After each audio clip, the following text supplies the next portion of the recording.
दोस्तों नमस्कार। अछूत गांव के बाहर क्यों रहते हैं? ये प्रश्न आपके मन में हजारों बार उठा होगा और उठना भी चाहिए। क्यों ना उठे? आखिर ऐसी व्यवस्था बनाई किसने? इतना मजबूर लोगों को किया किसने? इस व्यवस्था के धनी हैं कौन आखिर?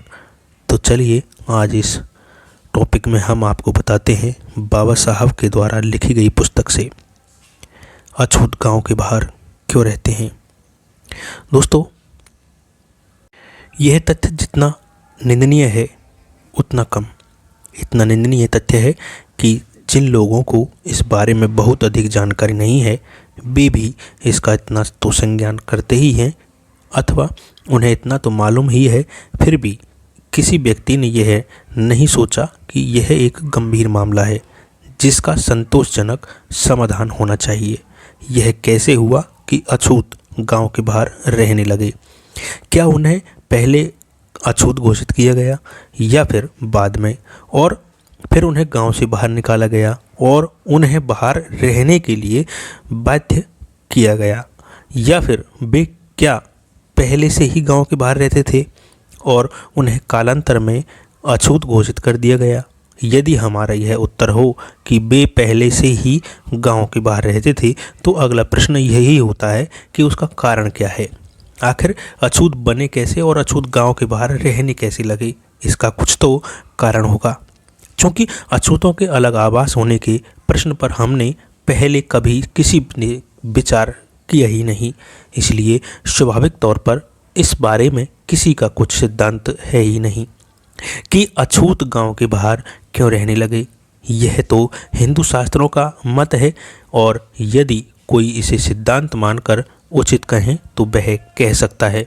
शास्त्र कहते हैं कि अंत्यजों को गांव के बाहर रहना चाहिए, यानी अछूतों को गांव के बाहर रहना चाहिए, उनकी बस्ती गांव के बाहर होनी चाहिए।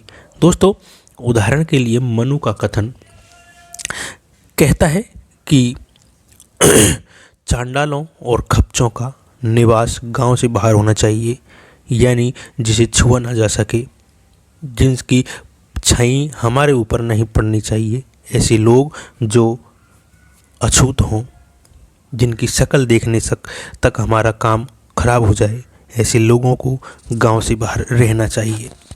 उन्हें अपपात्र बनाया जाए, यानी जो बिना काम के लोग हों, जो किसी भी काम के ना हो, जिनको देखकर हमारा काम बिगड़ जाए। उनका धन कुत्ते और गधे होने चाहिए, यानी उनके पास रुपए पैसे नहीं होने चाहिए, केवल उनके पास कुत्ते और गधे ही हों, गाय भैंस भी ना हो। दोस्तों, दूसरा उदाहरण के लिए यह है कि मुर्दों के उतरन यानी कफन, उनके वस्त्र हों, वे फूटे बर्तनों में भोजन करें, उनके गहने काले लोहे के हों और वे सदैव जगह जगह घूमते रहें। इतना अभद्रता से लिखा गया उनका जीवन काल। दोस्तों, तीसरा उदाहरण है धर्म धारण करता हुआ मनुष्य उनसे किसी प्रकार का सरोकार न रखे, यानी जो लोग धार्मिक हैं उन्हें देखे भी नहीं, वे आपस में ही अपना सब व्यवहार रखें और वे अपने विवाह भी अपनी बराबरी वालों के साथ या अपनी जाति में ही करें। दोस्तों, मनुवाद ने इतना गहरा घाव दिया है इस देश में जिसकी कोई दवाई ही नहीं बनी। बाबा साहब ने दवाई बनाई है, लेकिन जाति का कोई अंत ही नहीं। दोस्तों, भोजन उन्हें किसी नौकर आदि द्वारा टूटे हुए बर्तन में दिया जाए, रात को वे गांव या नगर में नहीं घूम सकते।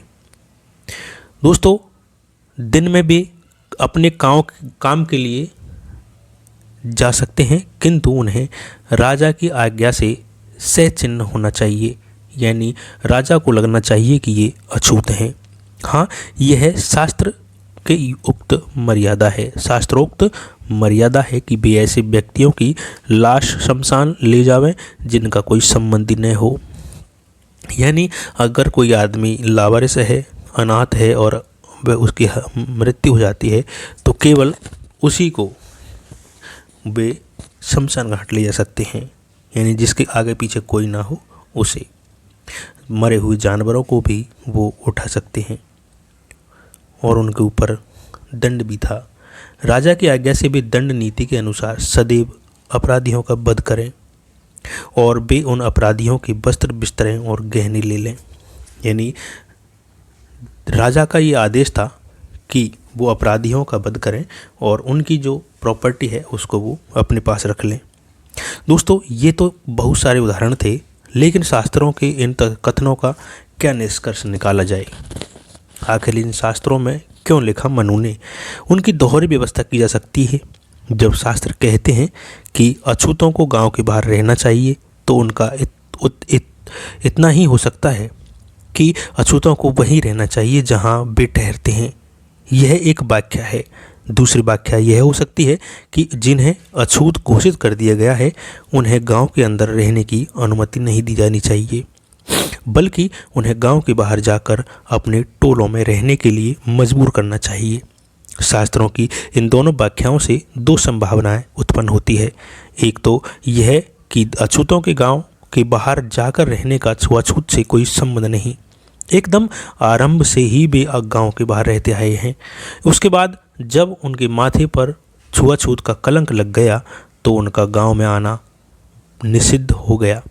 दूसरी संभावना यह है कि गांव से बाहर रह रहे अछूतों का छुआछूत से पूरा संबंध है, अस्पृश्यता से पूरा संबंध है। दूसरे शब्दों में कहें तो अछूत पहले मूलतः गांव के अंदर रहते हैं।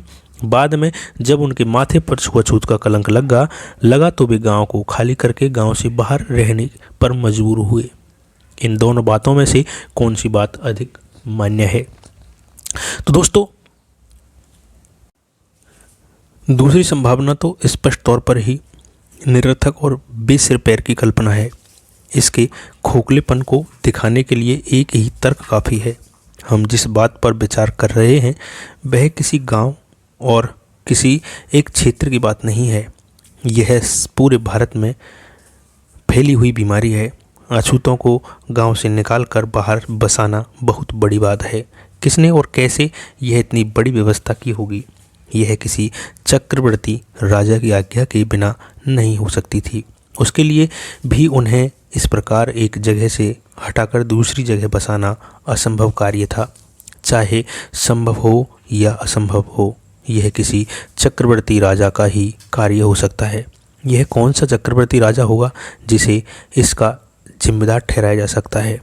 स्पष्ट है कि भारत में कोई ऐसा राजा नहीं हुआ जिसने यह कार्य किया हो। यदि भारत में ऐसा कोई राजा नहीं हुआ तो यह दूसरी संभावना छोड़ देनी चाहिए। दोस्तों, अब जिस बात पर विचार किया जा सकता है वह यही है कि जो लोग अछूत कहलाते हैं वे अछूत कहलाना आरंभ करने से पहले एकदम आरंभ से गांव के बाहर रहते थे और बाद में अछूत बना दिए जाने के कारण उन्हें बाहर ही रहना जारी रखा। लेकिन इससे एक बहुत ही कठिन प्रश्न पैदा होता है कि वे गांव के बाहर रहते क्यों थे?